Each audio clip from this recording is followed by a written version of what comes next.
Africa's Voices. A way of understanding the world. A door to the soul. In Africa. In Africa. In Africa. CNN African Voices. I'm Frederick Chikoti, a writer from Malawi. Hear my story. African Voices. Tonight on CNN. Over the years, I've had the privilege and the opportunity not just to anchor, but also report on the news, and I still do it. Hala Garani, CNN. And therefore, I take everything I learn in the field to the studio. It is important. You can't just do one thing or the other. You really have to have that global perspective, but also that ground level perspective. This is just a completely surreal experience. When you speak to a newsmaker on a satellite feed, that has value. Sure it does.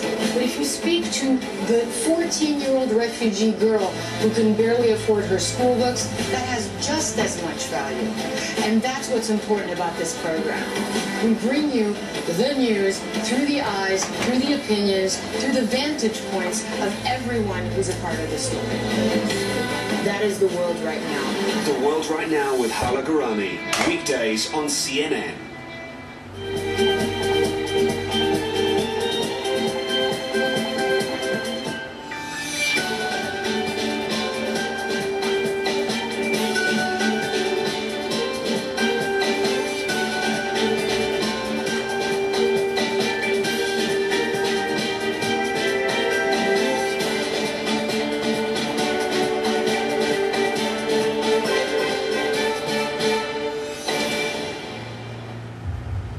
CNN's On the Road, you've explored some of the world's most incredible places.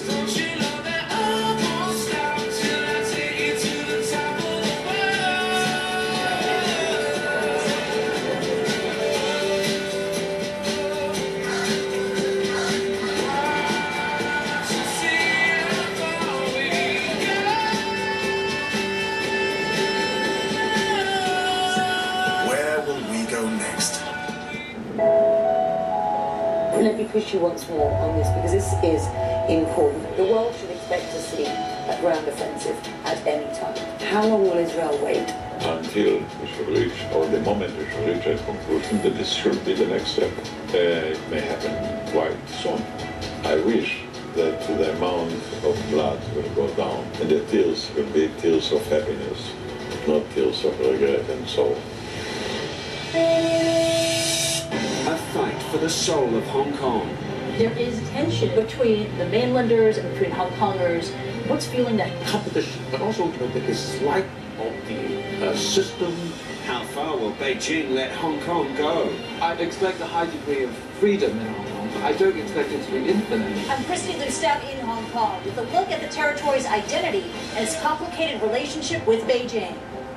On China, Saturday on CNN.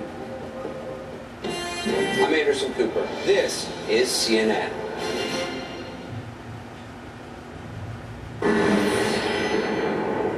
The world may be in crisis, but the American economy has been steadily recovering. The unemployment rate, consumer confidence, and new home sales are all better than they've been since 2008. And the stock market keeps hitting record highs. On the other side, the unemployment rate is skewed because there are so many people who have simply given up looking for jobs, and therefore they aren't counted as the unemployed, and wages just aren't rising for most Americans. What to make of all this? Joining me now is Paul Krugman, the New York Times columnist and Nobel Prize-winning economist. So Paul, the quick take on the U.S. economy. Things are getting better, finally. It's starting to look finally like a real recovery, but it's not a boom. And this is after many, many years of terrible performance. So, relative to the way things have been for the last few years, we're feeling pretty good. Relative to anything anyone could have imagined, the worst downside you could have imagined 7 years ago, it's terrible. So it's, I would say it's half full, half empty, more half empty than half full, because we should be doing much better than this. And lots of people argue the only reason we're doing as well as we are is that the Federal Reserve has maintained these extraordinary policies, very low rates, other kinds of programs that pump cash into the system. Well, certainly keeping rates low. There is no there's no rational reason not to keep them low. Basically, business doesn't see a lot of investment opportunities. How people are not ready to buy houses in large numbers yet. So you have to have a cheap money environment, and at least thankfully, the Fed has been doing its job. But a lot of people argue that what the Federal Reserve is doing has not produced that much in terms of a robust recovery by your own admission, but instead what it has done is fueled asset bubbles, very, very significant asset bubbles. So you have stock market prices going up, you have real estate, particularly at the high end, and that these, if you look back at periods similar to this, 98, 99, or 2007, 2006, 2007, they inevitably produce a collapse, some kind of the bubble will burst. And then that's terrible for unemployment as well. So this policy is sort of self-defeating. There's two things to say. The first is, do you really want to say that the Fed should do something that we know would hurt the economy at a time when it's still very weak, on behalf of your judgment that there are bubbles out there? I mean, even those of us who warned about the housing bubble were not saying that the Fed should raise rates while the economy is weak. That's one hell of a judgment to make. Actually, let me give you a real example. In Sweden, the central bank looked, and they have something that looks much more like a real housing bubble than anything we have. They said, oh, that's got to take priority. Let's raise rates even though inflation is far below target. The result, after doing that for a while, is they've now slid into actual deflation while the bubble continues. And so they've reversed policy. They've cut rates again. So you're saying the Fed should follow that course? I don't think it makes sense. You wrote this week, I think, that Obamacare is working. Explain very simply why you make that claim. There were a bunch of things that Obamacare was supposed to do in its first year. It was supposed to sign up a lot of people through the exchanges, through the people buying essentially private insurance, but through the government-run exchanges. It was supposed to insure a bunch of additional people through Medicaid. It was supposed to do this without causing a spike in healthcare costs. It was supposed to substantially reduce the number of people who are uninsured. All of those things have happened. If you look at just about any of the numerical targets for the first year, it's done better than that. It's the most amazing thing that people don't know that. But after the big problems last fall, everyone was assuming that year one would come in short of expectations. In fact, it's come in ahead of expectations, and it looks very clear that this is a workable policy. Healthcare costs, though, this is the part that everyone worries about. What is the evidence that healthcare costs are going down? Because you hear anecdotally that lots of people's premiums are going up, lots of companies say they're going up. What does the aggregate data show? The aggregate data shows something which has got people pinching themselves, which healthcare costs are growing so slowly, it's really hard to believe. Medicare is currently spending about $1,000 less per beneficiary than what's projected just 4 years ago. So Medicare is way down. Its aggregate health expenditures is growing much more slowly. Premiums are rising, but premiums have risen every year forever. They don't seem to be rising. They seem, if anything, to be rising more slowly than before. The thing is, you're going to find, basically, if you're a healthy young male in a state that didn't have community ratings, so California, not New York, and you're affluent enough that you don't qualify for a subsidy, yeah, your premiums have gone up. You don't find a lot of the anti-Obamacare ad campaigns don't highlight people like that because they're not sufficiently sympathetic. They keep on trying to find middle-aged or older, middle-class people who've had big premium increases, but not one of those stories that's been highlighted in the ads has held up under scrutiny. So it turns out, yes, there are some losers, but it's a pretty narrow group, and the people that the program is supposed to help are being helped. The people who really need the care. You've also written a little bit about energy, where you think that Obama has, broadly speaking, done more than many people realize. Sure. So if you look at, there was a lot of energy investment in the stimulus. There's been a lot of move on standards for power plants. So Obama has, in fact, done not nearly enough. If you always, when it comes to climate issues, you look at the threat, and you look at the response, and they're so disproportionate that you can despair. But if you just compare what Obama has done with what has been done before, or with what people think he's done, it's a lot more. And yeah, we are kind of, we've had this kind of, in a way these are related. Health costs are growing much more slowly. than anyone expected. On energy, the cost of renewables has fallen much more than anyone expected, so that getting to a major reduction in greenhouse gas emissions looks much closer than anybody really thought was possible just a few years ago. And Obama is doing things that push us still closer to that point. At the end of the day, what kind of grade would you give President Obama, particularly his domestic policy, which is what you write about? Oh, wow. The question you have to ask is, are we grading what was achieved, or are we grading given the difficulty of the test, because there were, he has had to deal with a scorched earth opposition all the way. So I think if you look at the overall results, it's probably a B or a B minus, but a lot of that is not his fault. And if we look at how he's dealt with what he had to deal with, I think it's an A minus. There are things he could have done more: housing, mortgage relief. They're important. There are places where he didn't push when he should have. But in the end, look, this is the most consequential administration since Ronald Reagan. I don't like the consequences of Reagan, but America emerges from the Obama years a different country that emerges with something close to universal health care, emerges with a reasonably useful financial reform, and emerges with some important changes in energy and environmental policy.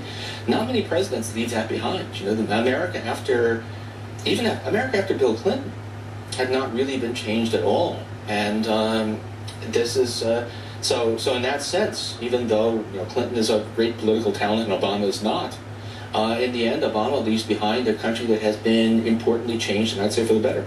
And of course, his critics would say for the worse. Right, but changed anyway. Paul Krugman, pleasure to have you on. Next on GPS, do you worry that your kids are playing too many video games?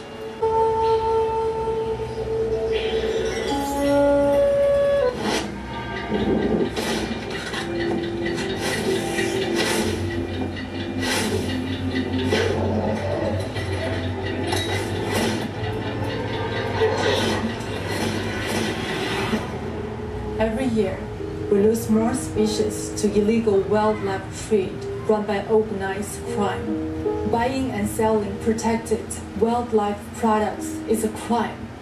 Don't be part of it. What is your reaction? This is a direct accusation. What does it feel like to be in this position? Is there something that you can say to the opposition? What was the historic animosity? What on earth do you hope to accomplish? Amanpour, weekdays on CNN. I'm Phil Black in Moscow, and this is CNN.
Let me push you once more on this, because this is important. The world should expect to see a ground offensive at any time.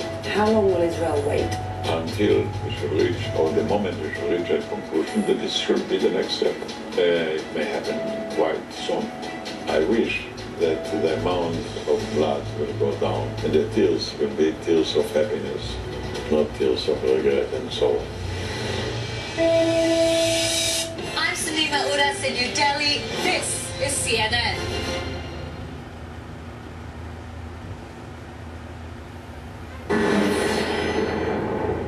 On July 20th, 1969, 45 years ago today, Apollo 11's Eagle landed on the moon, and Neil Armstrong became the first person to walk the lunar surface.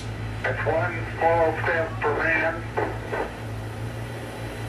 one giant leap for mankind. It brings me to my question of the week.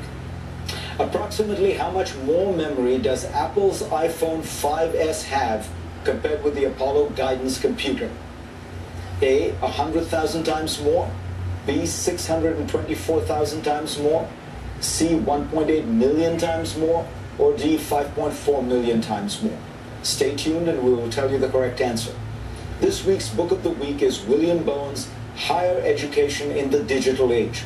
One of the few places where the information revolution has not improved productivity or reduced costs is higher education. But that is all about to change with the rise of online learning. The former president of Princeton explains how education will and should change in the face of these huge technological winds. Conversational in tone and full of wisdom, this is a great book. And now for the last look.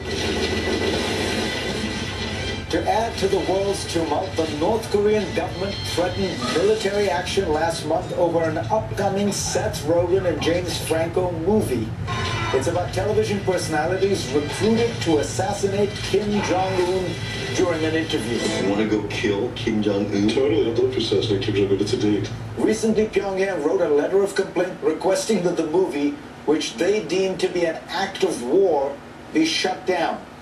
While this seems in keeping with Kim Jong-un's usual antics, he isn't the only dictator to throw this kind of tantrum. Remember Manuel Noriega, the former Panamanian strongman? He's suing the makers of the video game Call of Duty, Black Ops 2, from his Panamanian prison cell. Noriega alleges in his lawsuit that the game portrays him as a kidnapper, murderer, and enemy of the state. Perhaps the video game designers should have had his character stick to drug trafficking, racketeering, and money laundering, crimes he was convicted of in the United States and France. Oh, and he was also convicted of murder in Panama. One would think Kim Jong-un has more important things to worry about than Hollywood comedies. I guess Noriega, in his prison cell, has more time on his hands. The correct answer to our GPS challenge question was C, approximately 1.8 million. Apollo's guidance computer had a memory of just 36 kilobytes. The Apple iPhone 5S has a memory of 64 million kilobytes. Weighing in at 70 pounds, the guidance computer was a marvel of innovation in its day, helping command the nearly 240,000-mile journey from Cape Kennedy, Florida, to the surface of the moon. But it couldn't do what an iPhone can do. Thanks to all of you for being part of my program this week. I will see you next week.